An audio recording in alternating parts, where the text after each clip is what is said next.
अब हम आते हैं सबसे इंपॉर्टेंट पार्ट पर कि आप इनमें से सब कुछ सीख लो, कुछ भी काम नहीं करेगा अगर एक चीज सही नहीं है तो। या फिर आप कुछ मत सीखो, सब कुछ अपने आप सीख जाओगे अगर एक चीज सही है तो। ऐसी क्या चीज है? फिर से रिपीट करूं, मैंने पिछले सवा घंटे में आपको जो कुछ सिखाया ये आप सारा सीख लो, लेकिन जो लास्ट में जो बोल रहा हूं अगर ये आपके अंदर नहीं है तो इन सारी सीखने का कोई फायदा नहीं है। और अगर आपने इसमें से कुछ भी नहीं सीखा लेकिन जो मैंने लास्ट में बताया वो अगर आपने सीख लिया तो आपका सब कुछ सही है। और वो पता है क्या है, इस बिजनेस को आप कितने ट्रस्ट के साथ कर रहे हो, आपको खुद को कितना विश्वास है कि ये बिजनेस आपकी जिंदगी में क्या परिवर्तन ला सकता है। जब तक आपको खुद कॉन्फिडेंस नहीं आएगा, जब तक आपको खुद को विश्वास नहीं होगा, जब तक आपके खुद के रास्ते क्लियर नहीं होंगे, तब तक आप सामने वाले को कोई भी रास्ता नहीं दिखा सकते। एक कहानी सुनाता हूं, इस कहानी से आप शायद कनेक्ट कर पाओगे कि क्या मैं कहना चाहता हूं। एक बार गुरु नानक जी के पास एक महिला अपने बच्चे को लेके जाती है और बच्चे को ले जाके गुरु नानक जी से बोलती है कि गुरुजी मेरा बच्चा बहुत ज्यादा मीठा खाता है, मैं इससे बहुत परेशान हूं, आप कृपया करके इसका मीठा खाने की आदत छुड़वा दीजिए। गुरुजी बोलते हैं कि मैं इसकी मीठा खाने की आदत जरूर छुड़वाऊंगा, लेकिन आप इस बच्चे को लेके 7 दिन बाद मेरे पास आइएगा। महिला गुरुजी की बात मानती है, घर चली जाती है और 7 दिन के बाद उस बच्चे को लेके गुरु नानक जी के पास आती है। गुरु नानक जी के पास आती है और फिर से वही बात रिपीट करती है कि गुरुजी आपने मुझे 7 दिन का टाइम दिया था, मैं 7 दिन बाद इसे वापस लेके आई हूं, आप कृपया करके इसकी मीठा खाने की आदत को छुड़वा दीजिए। ध्यान से सुनिएगा, कमाल की चीज बता रहा हूं। अब गुरुजी उस बच्चे को समझाना शुरू करते हैं, गुरु नानक जी की देखो बच्चा, मीठा खाने से बहुत नुकसान होते हैं, मीठा खाने से आपको दांतों में कीड़े पड़ जाते हैं, आपको डायबिटीज की प्रॉब्लम हो जाती है, मीठा खाना बहुत गलत होता है, मीठे खाने के ये दुष्प्रभाव होते हैं। और उस बच्चे को बड़े ही प्यार से समझाने की कोशिश करते हैं। महिला भी बड़े ध्यान से सुन रही होती है और ध्यान से सुनती है तो महिला अचंभित रह जाती है और लास्ट में उससे रहा नहीं जाता तो अपने गुरुजी से पूछती है कि गुरुजी ये बात तो आप 7 दिन पहले भी बता सकते थे, ये जो दुष्प्रभाव है मीठा खाने के ये तो आप 7 दिन पहले भी बता सकते थे, मुझे 7 दिन बाद क्यों बुलाया, मैं गई दोबारा आई, 7 दिन पहले क्यों नहीं बताया। तो गुरु नानक जी रिप्लाई करते हैं कि 7 दिन पहले मैं खुद मीठा बहुत खाता था, 7 दिन पहले मैं खुद मीठा बहुत खाता था तो मेरी बातें तो यही होती लेकिन उन बातों में प्रभाव नहीं होता।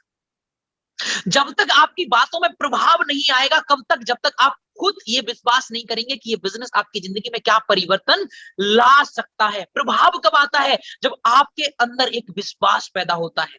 बोला जाता है कि अंदाजे बयां ही बदल देता है बात को, वरना दुनिया में कोई बात नई बात नहीं होती।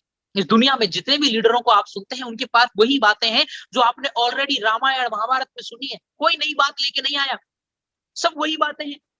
आज आप जितने भी बड़े लीडरों को सुनते हैं, विवेक बिंद्रा जी सारी बातें वही बताते हैं जो भगवत गीता में लिखी हुई है, सोनू शर्मा जी सारी कहानियां वही है जो ऑलरेडी रामायण में लिखी हुई है। यस और नो? आप जितने भी बड़े लीडरों को सुनते हैं उनकी सारी कहानियां, उनकी सारी बातें वही हैं जो ऑलरेडी किसी ना किसी किताब में है, ऑलरेडी पहले बताई जा चुकी है।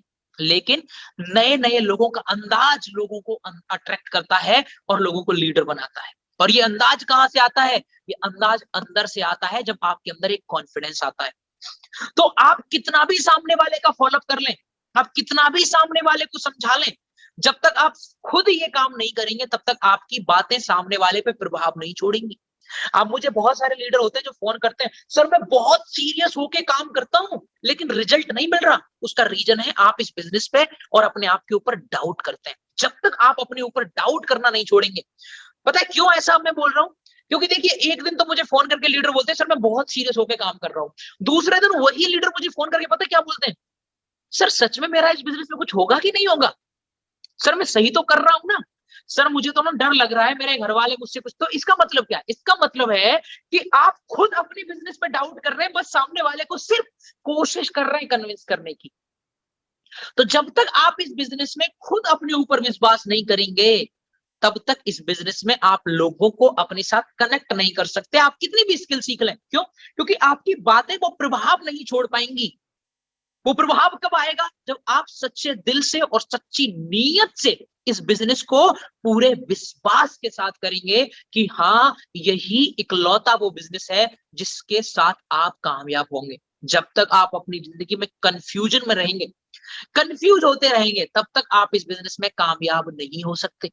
सिकंदर वाली कहानी आपने सबने सुनी होगी दोस्त, फिर से रिपीट कर देता हूं मीटिंग को खत्म करने से पहले, कि सिकंदर किसी लड़ाई को जब नहीं हारा तो एक सज्जन ने उनसे पूछा कि क्या राज है आपकी हर लड़ाई के जीतने का। तो सिकंदर ने बड़ा अच्छा रिप्लाई किया कि जब भी मेरी सेना युद्ध के लिए जाती है तो मेरे जो सैनिक होते हैं वो पीछे का पुल तोड़ देते हैं, जितने भी पुलों से हम गुजरते हैं, और मेरे सैनिकों को पता होता है कि अगर हम पीछे भागे तो मरना निश्चित है, इससे अच्छा है कि लड़े और लड़ाई को जीत के हम जिंदा रह सकते हैं।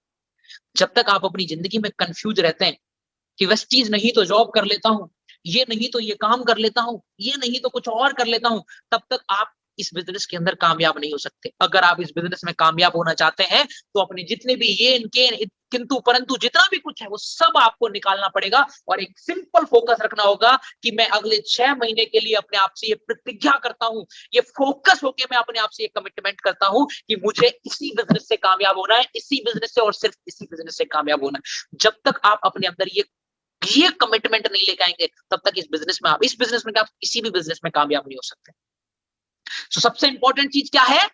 एक विश्वास अपने अंदर की, हाँ, अपने ऊपर और अपनी अपलाइन के ऊपर, कि हाँ, आप इस बिजनेस के अंदर कामयाब होने के लिए आए। सो आई होप ये सारी बातें आपको समझ में आई होंगी और आज का ये ट्रेनिंग सेशन आपको पसंद आया होगा। इन सारी बातों को अगर आप अपनी जिंदगी में अप्लाई करेंगे तो मैं वादा कर रहा हूं आपसे कि आपको बहुत ही बेहतर रिजल्ट मिलेगा आने वाले टाइम में। लेकिन अब डिपेंड ये करता है कि इतनी सारी बातें सीखने के बाद आप अगर लोगों का फॉलोअप ही ना करो तो ये सारी बातें हवा हो जाएंगी और आप इन बातों को भूल जाएंगे। तो जरूरी क्या है, आप सबसे पहले इस मीटिंग के बाद उन सारी बातों को नोट डाउन करें, लिखें, और कल से इन बातों को अप्लाई करना शुरू करें। कम से कम 21 दिन इन बातों को आप लगातार अप्लाई करें। अगर आपने लगातार एक कमिटमेंट अपने आप से कर लिया कि आप अगले 21 दिन इन बातों को अपनी जिंदगी में सीरियसली अप्लाई करेंगे, मैं वादा कर रहा हूं ये जो सारी चीजें ये आपके अंदर समाहित हो जाएंगी और आप परमानेंट एक लीडर बन जाओगे। 21 दिन कंटिन्यू आपको ये प्रोसेस फॉलो करना है, 21 दिन में आप ये लीडर बन जाओगे।